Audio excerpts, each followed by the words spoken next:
we'll move now on to Ehsan, who is now based at Monash University, at the same place as I am. And we welcome you and like to hear about the Declaration of Helsinki. Thank you. Thank you so much, Nick. Can you see my slides now?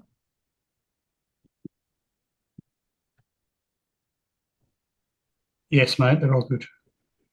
Yeah, you might just Thank need you to so click on the much. window to get rid of the Zoom. Us is requesting. Yep. Yeah, thank you so much. And it's a pleasure to being here. And I really appreciate the two previous speakers, which really uh, delivered interesting talks. Specifically, I think that it's a good time to see the national statement is revised, and also the Declaration of Helsinki was revised last year. And yeah, with this, I can start as usual with this acknowledgement because I work at Monash Bioethics Center, which is located on the lands of the Bonorong people of the Kulin Nations. We always acknowledge the people of the Kulin Nations and pay our respect to their elders, past and present. Uh, with this, I start to explain a brief overview of the new Declaration of Helsinki. As you know, the Declaration of Helsinki is a living document, one of the three main documents, post-World War II documents of World Medical Association, which was the first one that was approved in 1947. And uh, last year, it was the 60th year of its anniversary, again in Helsinki. So, in this new revision, we see a lot of positive changes. For example, puts more emphasis of the on the agency of participants by, for example, changing the wording from informed consent to free and informed consent. Some people might not be happy with this just change, but it's a kind of more emphasis of the agency. Also, they replaced the subject with the new language of research participants, and many people now celebrate this change in Declaration of Helsinki. The Declaration of Helsinki continues the protectionist approach to individual participants, even in the context of public health emergencies, which could be an influence of the COVID-19 pandemic, which is in alignment with the primary moral concern of World Medical Association in the Declaration of Geneva, which says that the health and well-being of my patient will be my first consideration. Another important change is the extension of accountability to people other than physicians, who are mainly the main target of World Medical Association, which is an association of physicians. But in this new version, the call is to all people who are involved in the medical research and health research, including physicians, other researchers, even authors, sponsors, editors, publishers, and all of them. Another change is related to more clearly a statement on environmental concern by using a stronger language of avoiding harm to environment rather than minimizing harm to environment, and emphasizing a new principle of environmental sustainability from the design stage of the research. However, it remains unclear how human research ethics committees or at research ethics committees should consider these points, because when looking at the risk, environmental risk, it gets very complicated to manage how to assess that kind of risks. I know, for example, some funding agencies like Wellcome Trust develop some frameworks to assess those kind of environmental risks, but still a lot of things uh, remain unclear to realize this specific issue. It looks that the new Declaration of Helsinki has more emphasis on justice by requiring structural inequities to be taken into consideration, or call for respectful or careful assessment of how the benefits, risk, and burden are distributed, emphasizing on community engagement before and following of medical research, which are another kind of changes, and requires ensuring appropriate compensation. Also, access to participation in research is another important principle that is more emphasized in this recent version. And also, the recent version requires that post-trial arrangement must be organized. However, I think that regarding the post-trial access, one important weakness of the Declaration of Helsinki for health research becomes more exposed, because Declaration of Helsinki is still a trial-centric, a clinical trial-centric document. So, for example, the trial centrism is particularly manifest in Article 22 and 34, which addresses requirements for post-trial provisions and present an approach that lack a broad view of medical research, where post-research access to resulting products extend beyond pharmaceutical drugs. Nowadays, we have a lot of apps that are developed and trained by using data from different communities in the global spheres. Most of them use data from low and middle income countries. However, there is less emphasis on post-research access than post-trial access to the resulting products, for example, apps. However, we know that fair benefit sharing, sustaining public trust, and other ethical values require extending post-trial access to include non-pharmaceutical medical tools and software that are increasingly used as a part of standard care.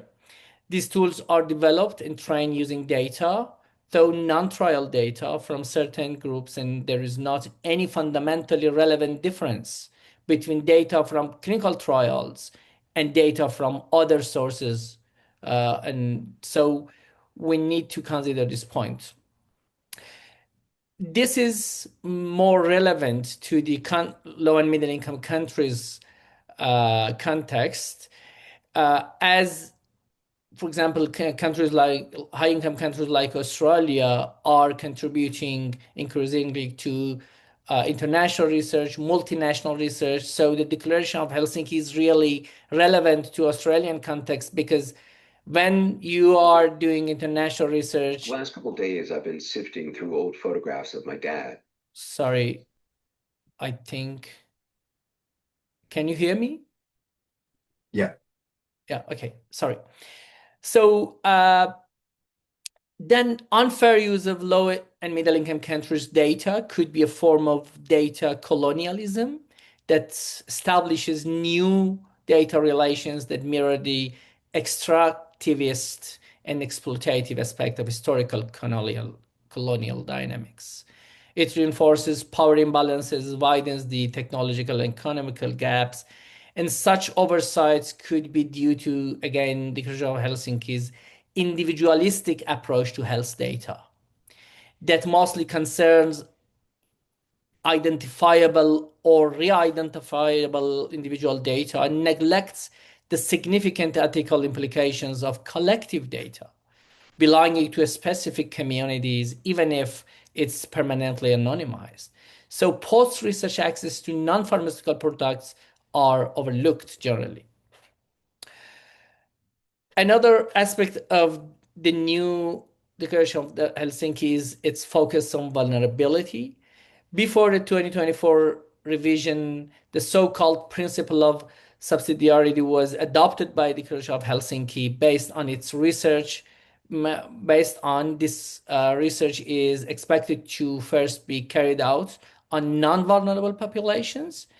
The new Declaration of Helsinki recognizes the dynamic context-related nature of vulnerability and the adverse consequences of exclusion of vulnerable individuals and groups. So before that, research ethics committees should have more ask for justification for to support inclusion of certain participants. But nowadays, when we receive a protocol in research ethics committees, we usually look for justifications for excluding people from the we are more sensitive about exclusion criteria than inclusion criteria because we don't want anyone to left behind. With this, I think there are some implications for Human Research Ethics Committee procedures in the new Declaration of Helsinki: transparency and independence, and authority to resist undue influence, availability of sufficient resources, adequate collective education, training and qualification, and diversity among the members of research ethics committees, familiarity with local context, membership of at least one member of general public, and the right of Human Research Ethics Committee to monitor, recommend, change, withdraw approval for, or suspend ongoing research. So all of these things means that research ethics committee have more work, need more resource, need legislative support and legislative update in their local context to allow them, for example, monitor everything, and also when there is more authority, there is more accountability. What is important to see what is the responsibility of HRECs in this regard. This is again very important in regard to health data in a specimen. There is a call for human research ethics committees to, and the new Declaration of Helsinki asked them, as research ethics committee, and require them to approve the establishment and monitor ongoing use of establishment and use of databases and biobanks. Currently, for example, the national statement in Australian context requires research ethics approval for establishment of biobanks, but about databases, it is another story. It's more complicated what we define as database. Even there are some complexities about definition of biobanks, but for databases, I think this could be another layer of complexity and difficulty. Finally, the Declaration of Helsinki still has problematic dichotomies in the text. For example, there is an implicit moral relativist approach toward clinical ethical norms and standards. On one hand, it requires ethical norms and standards of the host countries should be respected. On the other hand, it requires international norms and standards. And this dichotomization between local norms and international norms, specifically ethical norms in the local and international context, remind us about a trend toward ethical passivity or ethical relativity in some context. We see this pattern in SIOM's guidelines, for example, when they require the village leaders authorization for women consent for participation in research. Another important issue is, again, colonial and reductionist language for collaborative partnership. The Declaration of Helsinki still uses the dichotomy between sponsoring countries and host countries. However, this is not what we want to see when talking about collaborative research. There are many countries that try to do research together. They share the expenses together, and this kind of global south, global north dichotomy is not anymore relevant. There are other minor issues. I don't want to go inside considering the time. My main references was two papers that I published on this issue, and a recent paper published a few days ago in a new BMJ Applied Bioethics journal. And with this, thank you very much for this opportunity, and I'm open to questions. Thank you. Lovely. Thank you, Ehsan. And we'll add your questions to the Q&A, please, or try to use that rather than the chat. But we'll move to Rachel, and then hopefully there'll be a bit of time if people want to stick around at the end for some questions. Excellent. So we'll go to